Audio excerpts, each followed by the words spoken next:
Paris Hilton? New information on the Jeffrey Epstein scandal. Did they try to recruit her when she was just 19? What she's saying today. And Megyn Kelly blowback over her controversial comments about Epstein. There's a difference between a 15-year-old and a 5-year-old. The growing movement. Hashtag I was 15. Then, Shark Girl exclusive. Her hand was severed by a shark. Her wrist was just hanging off. Her one-on-one interview with Eva. I thought I was never going to have a hand again. And Fireball Miracle, the teenager engulfed in flames. Looks like the motorcycle rider is on fire. She was in the car that was hit. It had actually cinched the top of my hair. Plus, Let's give it up for Mitch, the UPS guy. how this UPS driver ended up on Saturday Night Live with Glenn Powell. How did they track you down? And when Tom met Sydney, the Hollywood icon's words of wisdom after Sydney Sweeney's box office flop. Plus, trapped in an elevator. It's the entire soccer team on their way to the big game. Now, Inside Edition with Eva Pilgrim. Hello and thanks for joining us. Was Paris Hilton targeted in Jeffrey Epstein's sex trafficking ring? New reports claim Epstein's right-hand woman, Ghislaine Maxwell, wanted to recruit the heiress when she was a teenager after spotting her at a party. Now, Paris is speaking out. Stephen Fabian has the details. Paris Hilton is speaking out today about a report that she was targeted by Jeffrey Epstein's recruiter, the notorious Ghislaine Maxwell. It happened 25 years ago when Paris was just 19. She was apparently spotted at a party during Fashion Week here in New York. Paris was an up-and-coming it girl at the time and allegedly caught Ghislaine Maxwell's eye. Ghislaine said, "Oh my God, who's that?" And my friend said, "Yeah, she's called Paris Hilton." And Ghislaine said, "Oh, God, she'd be perfect for Jeffrey. Could you introduce us?" Asked about the report, Paris tells the London Times, "I don't even remember ever meeting her. But we've discovered this photo, snapped that night, September 18th, 2000, that shows Paris and Maxwell together with Donald Trump. Paris had just signed with Trump's modeling agency. I was 14 years old. I was 16 years old. I was 16. 14 years old. Today, several Epstein survivors are coming together in a new PSA as they urge Congress to vote to release the Epstein files. It's time to bring the secrets out of the shadows. It's time to shine a light into the darkness. Their wish may come true this week, as President Trump has given up his fight to keep the files under wraps by the Justice Department, declaring on Truth Social, it's time to move on from this Democrat hoax. His surprising U-turn comes after a bitter falling out with firebrand Congresswoman Marjorie Taylor Greene. Wacky, a ranting lunatic, and Marjorie Traitor Greene are some of his choice words. He called me a traitor, and that is so extremely wrong, and those are the types of words used that can radicalize people against me and put my life in danger. Her daughter Lauren posted, "Please pray for my mom's safety." Is her life could be in danger because of the rhetoric? Her life is in danger? Who's that? Marjorie Taylor Greene, he says. Marjorie Trader Grid. I don't think her life is in danger. Frankly, I don't think anybody cares about her. Meantime, comments about Jeffrey Epstein made by conservative firebrand Megyn Kelly are igniting a huge reaction. Ann Mercogliano has the latest on the fallout that's reminding many of the Me Too movement. Welcome to the Megyn Kelly Show. A nationwide uproar is erupting over Megyn Kelly's controversial remarks suggesting that Jeffrey Epstein wasn't really a pedophile. He was into the barely legal type. Like, he liked 15-year-old girls. And I realize this is disgusting. I'm definitely not trying to make an excuse for this. I'm just giving you facts. That he wasn't into, like, 8-year-olds. The backlash is fierce. Hashtag I was 15 is now trending on social media, with some posting photos of themselves at that age. 15 isn't barely legal, it's illegal, goes one post. You're defending a pedophile, says another. The women of The View took aim today. A 15-year-old, a 16-year-old is a child. And That it's is not a statutory young rape. woman. Sweet 16. Actress Melissa Gilbert is also speaking out about her experience as a 15-year-old who was made to share this first kiss with a 23-year-old co-star in the TV classic Little House on the Prairie. Through the lens of today, this is shocking. I have no words other than to say I was 15, she posted. And Kelly's remarks were given the Saturday Night Live treatment. Megyn Kelly made a terrific point this week. She said Epstein's not a pedophile. Terrific thing to just say out of nowhere. Great job, Megyn. You love Megyn. They should put her back on TV. Legalize Megyn. This weekend, Top Gun star Glenn Powell fulfilled a lifelong dream hosting Saturday Night Live, and during his opening monologue, he had some help from an unlikely co-star, his local UPS guy. Now, we tracked down the delivery man named Mitch, and he tells Allison Hall how he went from dropping off packages to going live from New York. Live from New York, it's Glenn Powell. The actor made his SNL hosting debut, and he brought along a special guest. So let's give it up for Mitch, the UPS guy. A UPS driver? Say what? As Powell told the story, he was first invited to host back in 2020 for his role in Top Gun Maverick. When I got the call, I was on a porch with my family, and we just all lost our minds. We were jumping up and down celebrating, and a UPS driver happened to be delivering a package at that exact same moment, and he was like, "What is going on?" And I was like, "I'm hosting SNL." And he was like, "Are you serious?" And I was like, "Yep." They even took a selfie to commemorate the moment. So that's me and my whole family and the UPS driver. But it was not to be. Top Gun was postponed due to the COVID pandemic, and Powell's appearance was canceled. For 4 years, this UPS driver was just going around saying Glenn Powell is a liar. But on Saturday, Powell was up there on the legendary SNL stage and made sure that UPS guy was there to see it. My sisters tracked him down because the women in my family are terrifying. And he is sitting in the audience tonight. So let's give it up for Mitch, the UPS guy. We caught up with Mitch, the UPS guy. His full name, Mitch Berquist. And by the way, he doesn't work for UPS anymore. How did they track you down? On Facebook, they posted my picture of that selfie. I had 10, 15 people reach out pretty much immediately. Could you believe that you were hearing from him 4 years later and actually getting to go to SNL? It was amazing. Like, Glenn, the whole cast, they were so warm and welcoming, and it was like the most surreal experience. And in case you're wondering, Mitch now works for a security company, and his SNL appearance definitely comes with some serious bragging rights. Shoving outrage. It's a moment at the big Texas A&M South Carolina game getting more attention than anything on the field. Visiting South Carolina players were returning to the field when a trooper pushes into them with his elbows out, then appears to angrily yell at them. The move getting him booted from the stadium. South Carolina has just scored an 80-yard touchdown, and you won't believe the reception the player is about to get from a Texas State trooper. As the wide receiver and his teammate return to the field, watch what happens. Did that cop just elbow them? Spinning around, the trooper proceeds to unleash into a full-on verbal tirade.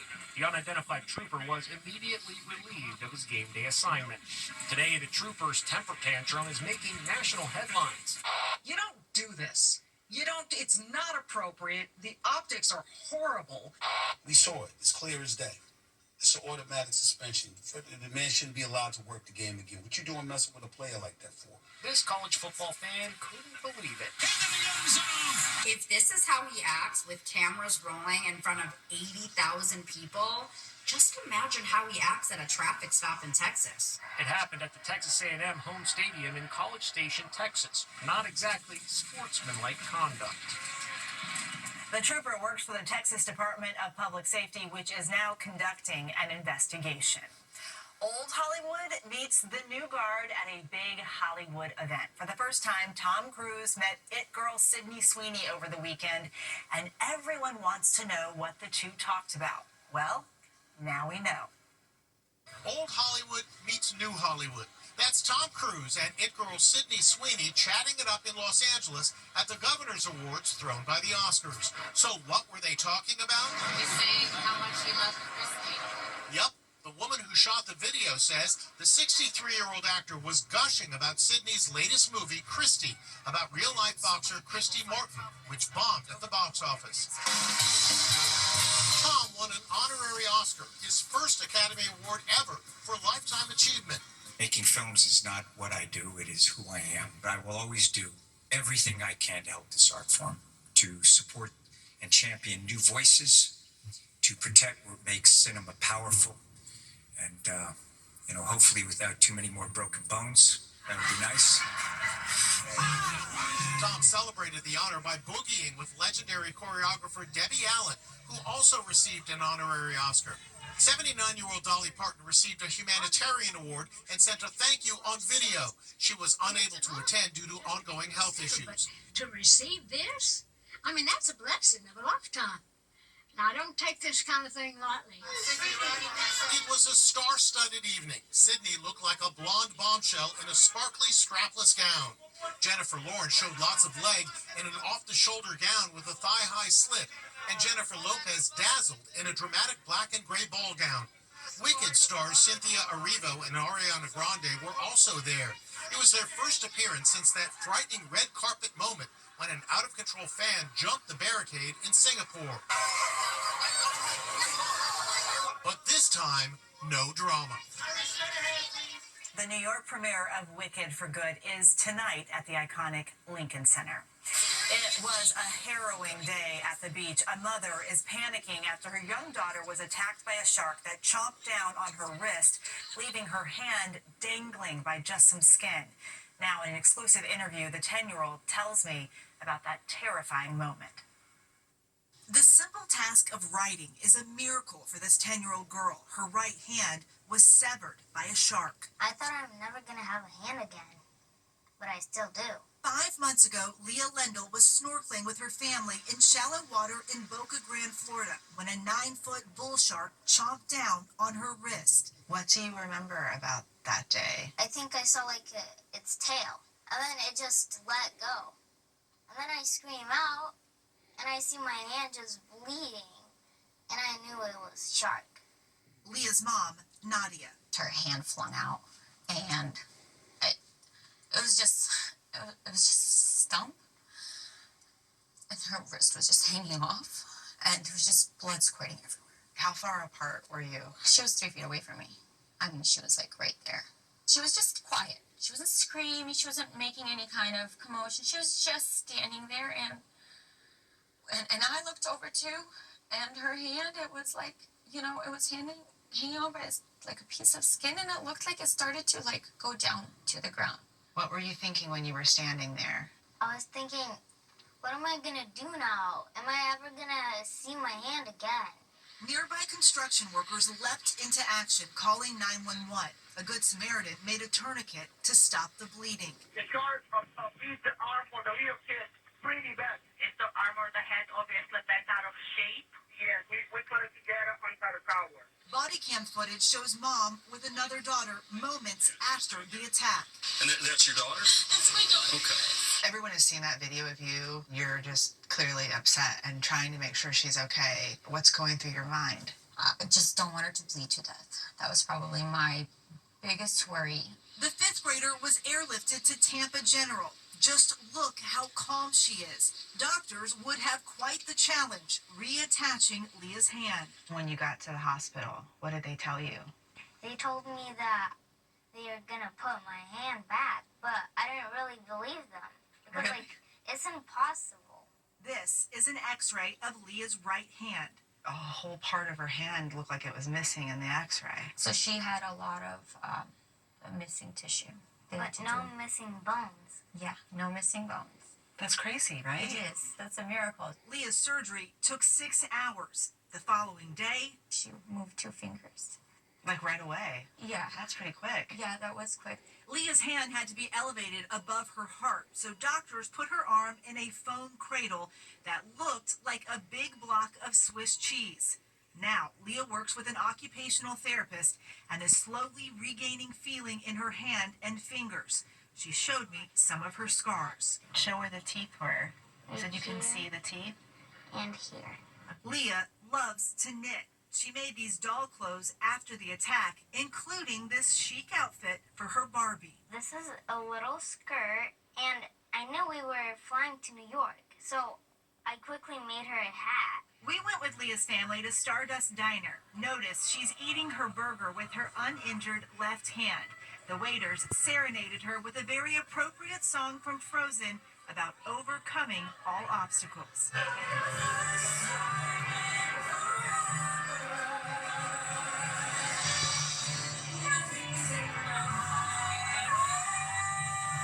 From terror on the beach to showing everyone the meaning of resiliency and fearlessness. Leah says she is not afraid and has already been back in the water. In fact, she hopes to one day become a marine biologist who studies sharks. They set up a GoFundMe page to help with her mounting medical bills. You can find it at InsideEdition.com. Next, Fireball Miracle. The motorcyclist engulfed in flames. Looks like the motorcycle rider is on fire. She was in the car that was hit. It had actually cinched the top of my hair. Plus, trapped in an elevator. It's the entire soccer team on their way to the big game. Inside Edition with Eva Pilgrim. We'll be right back. Now, heart-stopping video of a dirt bike colliding with the car leading to a dramatic fireball. It's hard to imagine how anyone could have survived, but they did. Les Trent is speaking with the medical student who was in the car when it burst into flames.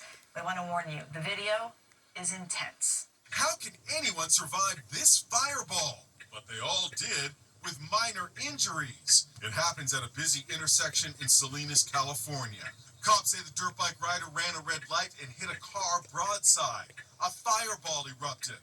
A second biker jumps off his bike and rushes over to help his stricken friend. Looks like the motorcycle rider is on fire. The biker rolls over to extinguish the flames, and his buddy yanks off his pants. The only injuries he sustained, a broken ankle and minor burns. Brianna Vargas was behind the wheel of the car. So you're in your car, and all of a sudden there's this fireball. What did you do?